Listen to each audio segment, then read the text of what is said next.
Hello, I am Umalara and wanted to do a quick video about intimacy with God. For me, my journey to getting to know God is all kinds of wacky and crazy. And not very, well, I guess maybe it is very typical, but for me, getting to know God was very, very complicated because I didn't grow up going to church and all the normal stuff that a lot of people do who grow up in church. And so that's not my testimony. And a lot of people it is, but for me, I had a very, very different experience. So I grew up, and for most of my childhood, I don't remember being like any particular religion. We studied everything. Jehovah's Witnesses would come to the door. We'd sit and talk, or no, not Jehovah's Witnesses, Mormons would come to the door, and we'd sit and talk with them. My grandma on my stepdad's side went to the hall, which is Jehovah's Witnesses church place. And I had an uncle that was Muslim, and so sometimes we go to a mosque. And so we were pretty much exposed to everything around between 9 and 14, somewhere in between there, I'm not really sure. But we started going to a Christian church, but we went really, really sporadically. And so we went, I remember at 14, I got baptized, but we didn't go a lot. And I really didn't understand any of like why I was baptized or any of that stuff. And so it was all pretty much a mystery to me. When I got older, I took a class on world religions, and I just wanted to understand, was I going to church because my mom had us going to church, or what? And at that time, I didn't really feel like I knew God. I didn't feel like he heard me when I prayed. I just felt like he was up there somewhere, maybe really far away. And I didn't really have an intimate relationship with him. So fast forward to a few years ago, we adopted. We went from 3 kids to 5 kids, and that was a lot. At that time, I found myself under a really, really brutal spiritual attack.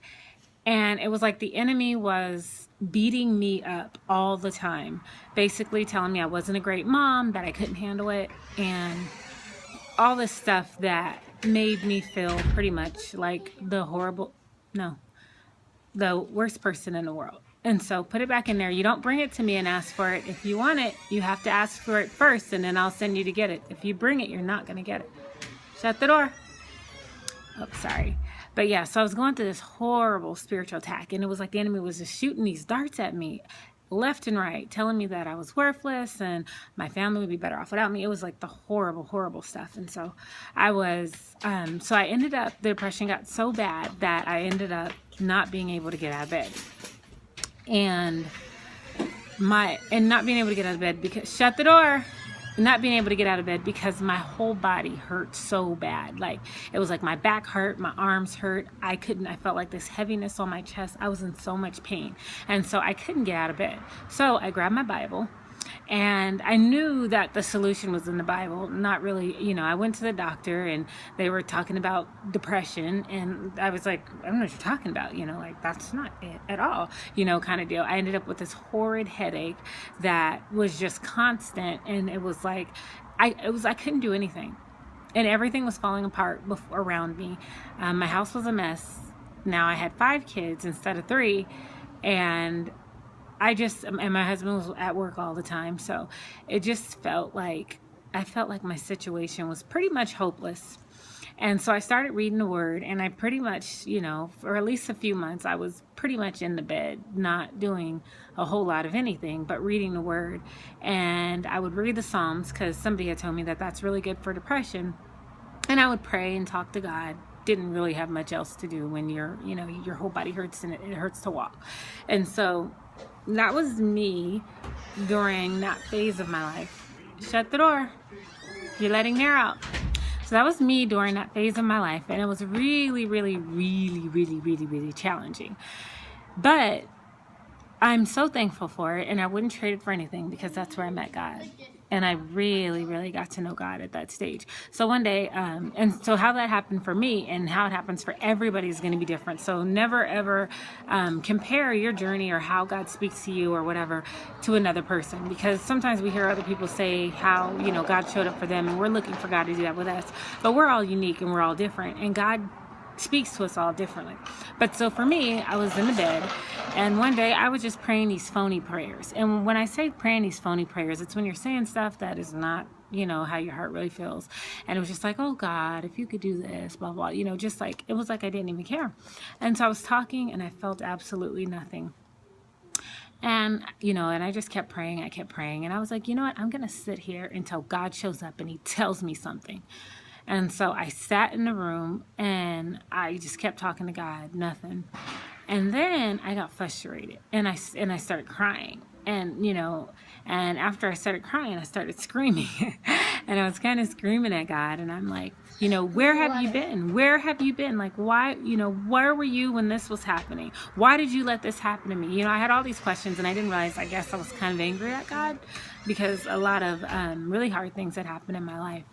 And and I just felt like it wasn't fair. And so I just started asking, like, where were you at? Why didn't you do this? Blah, blah, blah. All this, like, crazy stuff. And when I was crying and yelling at God, it was like all of a sudden I just felt his presence, his peace come over me. And he spoke to me. And he spoke perfectly to the place where I was at. And it was just what I needed to hear. But I just remember being so blown away by being able to feel his presence and his peace.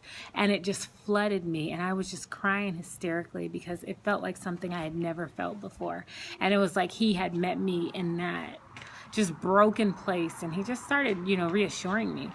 And so after that, I started dreaming.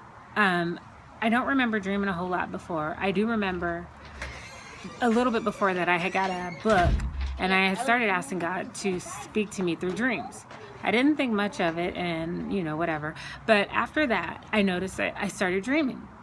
And I would have like 3 dreams a night and God would just speak to me in the nighttime. And he would just talk to me and tell me things and, all this stuff. And so it was really, really... It was really personal. And one of the ways that he spoke to me is he would speak to me about like memories about my childhood. Because at that point, what was really getting me is I had basically took my identity from being a great mom. And I had 3 kids and, we did all this stuff like every day. I was exhausted every day, cooking, cleaning, running the kids every place. I was trying to make the best meals and do all this stuff and everybody be healthy. And I was always running. I was always exhausted. I homeschooled. I had cloth diapered. I breastfed for like a year to 3 years, and so I was trying to do everything the best, but it was because I felt like I had to prove that I was a good mom. So I was going to do everything the hardest way possible because that made me feel amazing. And my kids were coordinated. They had creases in their clothes every day. And so I had got my identity from that. Well, the problem was when we adopted and went from 3 kids to 5 kids, that all wouldn't happen, especially with me in the bed. And so it was like, I had nothing good to get my identity from. Like I didn't feel like I didn't feel like a good mom. I wasn't working, I didn't really feel like there was anything that was special about me at that time. And so I just felt really broken. And so God started giving me dreams and he started showing me who I was. And so every night he would give me like a dream or a memory and he'd show me like when I was a little girl. And I remember one, he started telling me, you're an encourager. And another one, he's like, you're a speaker. And, and just different stuff. And how he would show me is he'd show me when I was a little kid, something I used to do. And all of a sudden, for whatever reason, insecurity, fear, rejection, whatever, I stopped. And so for one part, he took me back to a memory of when I was a little girl and I had a teacher. And the teacher, I would go to the teacher's desk every single day. And I would walk up to the teacher's desk and I'd be like, hi, Mr. Teacher Man, how are you doing? And I would just talk to him and laugh with him and ask him how his day was. And he would talk to me. And it was really, really cool. It was my language arts class in middle school. Well, I just really enjoyed talking to him and, whatever. Well, I guess I had made some kind of impact in talking to him because we had assemblies at our school, like most schools do. And at the assemblies, they give people awards for, good whatever behavior, good grades or whatever. Well, I wasn't one of the grades ones. I didn't get good grades. But they did. So I didn't never expect it because I never really got good grades through school. So I didn't really expect it. I just, we went and we watched other people, and that was how it had always been from elementary school to middle school. Well, all of a sudden, he's doing awards and he picked out all the people, but then he does this award, or he starts saying like, this person, he's like, well, this person contributes to my overall success as a teacher. This person brings sunshine to my day. She's such a joy, da da da da da. So he said all that stuff, and then he said my name. Oh my gosh, I wanted the ground to swallow me up. I was so embarrassed. I did not want him to say my name.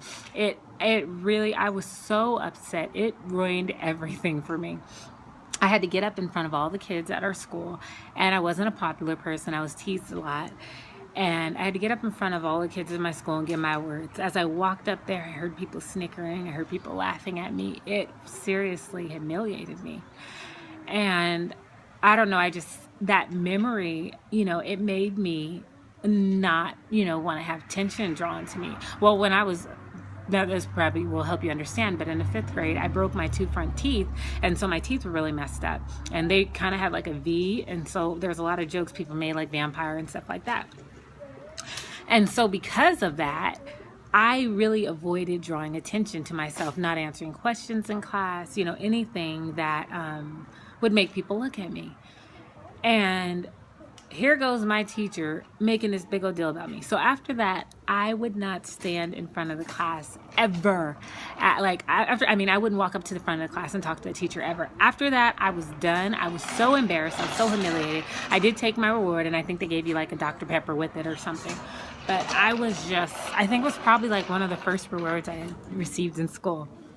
And so after that, I was so just humiliated. I was so hurt, and so I was done. Well, after that, so God brought that memory to my mind, and he showed me, you are an encourager. You encourage your teacher, every day. And then he reminded me that I did have a little sunshine personality where I would talk to strangers, and I'd be friends with like people that other people wouldn't be friends with. And so he gave me a bunch of memories to bring all this to my mind. So I say all that to say that, so I went through that process where God showed me different things at night as I slept, and different memories. And I didn't know it until later, but he was giving me my identity. Because what I didn't have growing up is my stepfather was very verbally abusive when we were growing up. And, he wasn't a bad man, but he was a hurting man. He had a very traumatic childhood. And so daily he would call us stupid or dumb, or tell us we were nothing and blah, blah, blah. So that was how I grew up. And I just remember sitting on the couch one day watching TV with my husband, and he started sharing stories about how when he was a kid, people at his church would tell him, you're going to be this and you're going to be that, and they'd prophesy over him, and his mom would say things over him. And so I was trying to remember if anyone said anything good about me, and I could not think of anything anybody said about me that was good. I think when I got in my 20s, my mom finally started to say I was pretty. And I remember that made me really happy, because before that, she didn't say I was pretty, And I remember when I was encouraged, one thing that my dad really would say something about was when I worked, but I had to work like a slave for him to say it. And so I think that's how I started to equate working with my worth. So anywho, and so I remember just sitting on the couch, and my husband was sharing all this stuff, and I was feeling really just like, man, nobody has ever told me that. So I was very happy for him that he had, that people had prophesied over him. But I was like, after we had finished talking, I went to the room, and I was like, God, nobody says anything good about me. Like, nobody tells me that I'm amazing. Nobody tells me that I'm awesome. Nobody has, how come nobody spoke things like that over me? And so I didn't think of, that was why all this was going into that. But I guess God was kind of just touching my heart and getting me ready for what he was doing. And so I had said that, I had prayed that. And then after it, God had started showing me who I was. And he started showing me who he created me to be. He started showing me my gifts. He started showing me things that were inside myself that I didn't know they were there.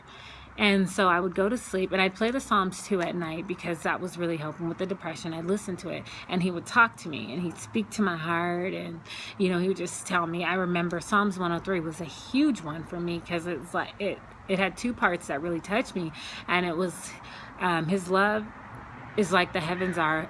God's love is as high as the heavens are above